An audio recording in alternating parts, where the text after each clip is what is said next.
as a real estate agent, I would say that the thing that I would first start with is just providing an accessibility statement. That's a statement that you can either place on the footer or, place on one of your buckets, one of the navigation areas. And what the accessibility statement should say is it should talk about, your policy and your process for providing accommodation. So if someone has difficulty accessing the information on your site, they need to be directed to a place where they can get it. The whole thing with the ADA is the idea is, providing alternative ways to access facilities, programs, if they can't be provided. Now, of course, the first thing that should be done is should all be equal access, but in the event that it can't be readily provided or you're in the process of improving it, you should be providing an alternative way. And a great example of that is like you go to a gas station to go get gas. If someone can't lift the gas pump up because they use hand controls, we haven't solved that problem yet. So there's a number there to call the assistant. So the accessibility statement gives someone who visits a website the ability to call and request information if they can't find it on your website or they can't access part of it. So wherever you put that statement, it needs to be somewhere that is accessible, whether it's the first link or in the footer. It needs to be somewhere that's clearly visible and navigable. The next thing I would probably say is, avoid really simple things like usability things, like using low contrast colors. That's not a huge barrier to assistive technology necessarily, but it's one of those common sense things like, if you have a hard time determining the difference between a red background and an orange font, then people who have low vision or who are colorblind are probably going to do the same. Use large fonts and try to use simple navigation, simple layouts. Don't make it so complicated. That's the thing. In the 90s, in the 2010s and stuff like that, the push, the internet was this wild, wild west, and everyone wanted to show their skills as a programmer. So they didn't follow any specification. They just created components and functions that did all these crazy things, but they're not consistent and they don't work with assistive technology. So I would say, simplicity. If you have difficulty finding something on your site, someone with a cognitive disability probably will too. If you can't see it very well, someone who is low vision or colorblind is not going to be able to see it. And if you're not sure that your site's accessible, well, regardless if you're sure or not, the first thing you should have is a statement that shows people how to contact you for information. You want to try to use simple terms and don't use jargon and acronyms and abbreviations unnecessarily. The one quote that I love, I always say this because it really does kind of say something. Albert Einstein used to say, if you can't explain something simply, then you don't understand it enough yourself. And so it's like, hey, if you have to use abbreviations and acronyms to explain all these things that the public isn't generally going to know, they're probably not going to know. And they're not necessarily going to be impressed with that kind of language either. They're going to be confused. So people with cognitive disabilities, the best practice is to write to an 8th grade reading level. And so that's one thing, simple writing, good color contrast, high color contrast. And then think about the types of assistive technology people use. If you are someone who is blind, you're using text-to-speech screen reading software, which is basically like dragon dictation in reverse. When you go to a website, someone who is blind is using the software, and what it's going to do is it's going to read that page to them. And it's going to tell them all the things that are on the page and what they can do. But if the content is not accessible, meaning it's not coded properly, or you're using images for text, the system technology can't read that. So, it's just going to say, let's say, for example, you have an image of a flyer, because you see this a lot in promotional materials. And the image of the flyer has this long paragraph that talks about what great services you provide and all that good stuff.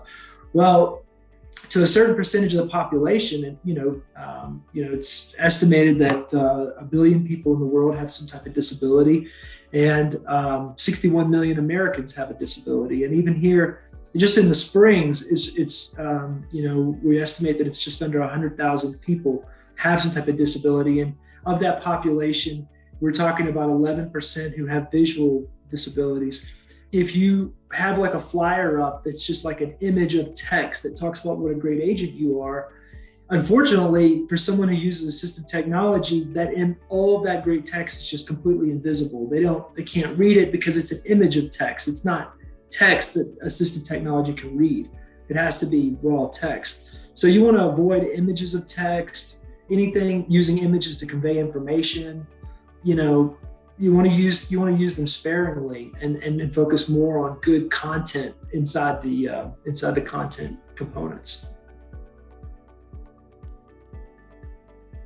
It's actually a very simple thing to fix. Normally, if you're using some type of CMS, WordPress or GoDaddy, Bluehost, or even some of the simpler ones like Drupal isn't simple, but you know what I mean. They have the option when you're inputting an image. They give you a little box that says alternative text, and what you want to do is write in that alternative text, "Hey, this is an image of a person buying a house. Congratulations," or whatever it says. In terms of social media, to your question, which is something that I think that agents probably could control, they're probably posting on social media. Facebook and Twitter and LinkedIn are starting to really upgrade their accessibility functionality. But without having to learn anything, you can do something really simple. If you post an image in social media, when you post the image, just include inside of brackets, the left and right brackets, right next to the letter P. Just post in the brackets below the post. Like say, for example, house on Seminole Lane for sale with a picture of the house.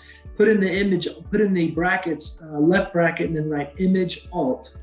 And that means image alternative text with a semicolon, and then write, home, a picture of a home on Seminole Lane, 3-bedroom, 2-bath, blue paint, 2-car garage, pictured from a street view, and then close the bracket. That way, anyone who's using assistive technology and even machines can understand what that image is, because without the alternative text, if you're and to the machine piece, if you're not just assistive technology, but ensuring that you have alternative text properly in your social media and on your website also helps your SEO, because it helps catalog your content.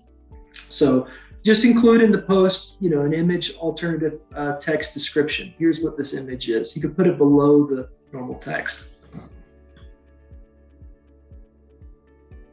Accessibility is truly just a subset of usability.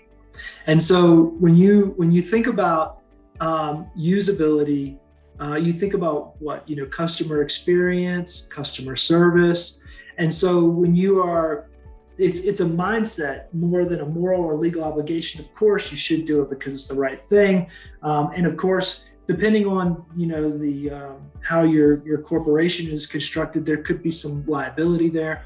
I'm not sure if agents are operating always within some type of umbrella or if they're their own corporation, but of course, anyone. Title III is pretty comprehensive in terms of how you're supposed to accommodate people in places of public accommodation. And the Department of Justice has ruled that websites, they haven't ruled, but they have set the precedent that they consider websites to be places of public accommodation. So your website is really no different than you opening up a real estate agent office inside of a building and refusing to put a ramp in. It's no different. If someone is trying to access your place of a public accommodation, if the public can access it, you have to provide accommodation unless it provide undue hardship. Well, think about this, if a website is a place of public accommodation, how much money does it cost to go into your CMS and add alternative text to all your images or add an accessibility statement? These are little small things that are, it's a Saturday morning, you got to spend 4 or 5 hours figuring it out, or you got to pay somebody $200 to go in and hit these boxes. But these are places of public accommodation. They're pretty straightforward. But the reason I would do it is not just for the legal or the moral obligation, but because it just improves your relationship with your customers. If you build it with accessibility in mind, it benefits everyone. When Julia Childs introduced captions in 1971 through a cooking show, she was just trying to communicate with more people. And what ended up happening now is, 30% of the population uses captions. You know what I mean? Because it's just more user friendly. Imagine, and I would argue that with the population aging, that you're at a competitive advantage if you build with the user in mind. How's my user going to experience this website? Are they going to enjoy this experience? Is it accessible? Does it make sense? Are the colors, are they easy on the eyes? Is my text straightforward, or am I trying to show how complex all this is and just confusing them? Of course, you have a legal obligation. I'm sure most of real estate agents are aware of that. And the moral obligation is certainly there. But I think it's more about just designing a user experience that actually makes the user feel like you build it for them. They don't have to go to a website that looks like it was built in the 90s and figure out, how to turn the flashing content off. You know what I mean? Our site is just focused on providing information. So we want to provide objective and informative information that helps the user understand accessibility and get to know the community. So, definitely visit our website, accessibility.com, and just take advantage of the resources there. We have a blog, a newsletter. We have a legal database too that real estate agents could use to go on and track the legal trends in accessibility, so they can kind of see. We have a whole team of lawyers that update that database every month. So you can kind of understand where it's going. I love that, working in government, because it helps me build my case, show where the precedent is. And then we also have training modules and stuff like that, but we don't sell accessibility services or anything like that. So you're getting unbiased information.